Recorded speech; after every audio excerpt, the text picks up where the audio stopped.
In my public advocacy and wherever I traveled or asked to speak, I was talking to just innumerable vaccine injured.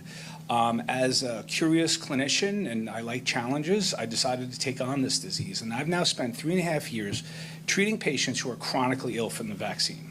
When I use the term post-vaccine injury syndrome, that is a constellation of symptoms. And although we know this syndrome called long COVID, and we're only beginning to recognize long vax, I will tell you that is what my practice specializes in.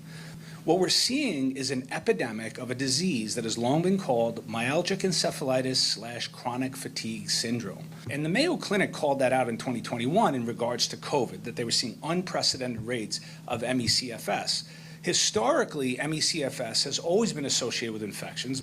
And here's what I want to tell you, that in my practice, we treat long COVID and long vax. 70% of the patients in my practice became ill after the vaccine. They are long vax. The vast majority of what this rest of science in this country is calling long COVID is actually long vax. And how do I know the difference? Very easy. It's called temporal association. If someone's symptoms present within days to weeks of COVID, long COVID. If it presents within days to weeks or sometimes minutes to hours of the vaccine, it's long vax. It's not that complicated to know what the trigger was. And they both share pathogenic insults, which is this spike protein. And the sadness, and I'll try to wrap up because I don't want to go too long, but the sadness is, in my first year in practice, I think the value that I brought to the patients is I listened to them. They understood that I understood them. I wasn't gaslighting them. I knew what was wrong with them, or I knew what caused their illness. And I was willing to try to treat it.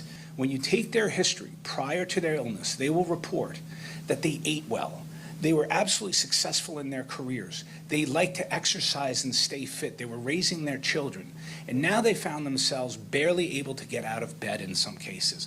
Or if they do, they immediately get fatigued and they're back in their house, and a lot of them are housebound. They cannot work anymore. They become financially unhealthy. So the amount of ways in which they get sick is immeasurable. It's not only physical, it's financial, it's sexual, like with their relationships, it's occupational, they can't work. And so I see these multiply disabled patients who are really enjoying like the peak of their lives and now are decimated.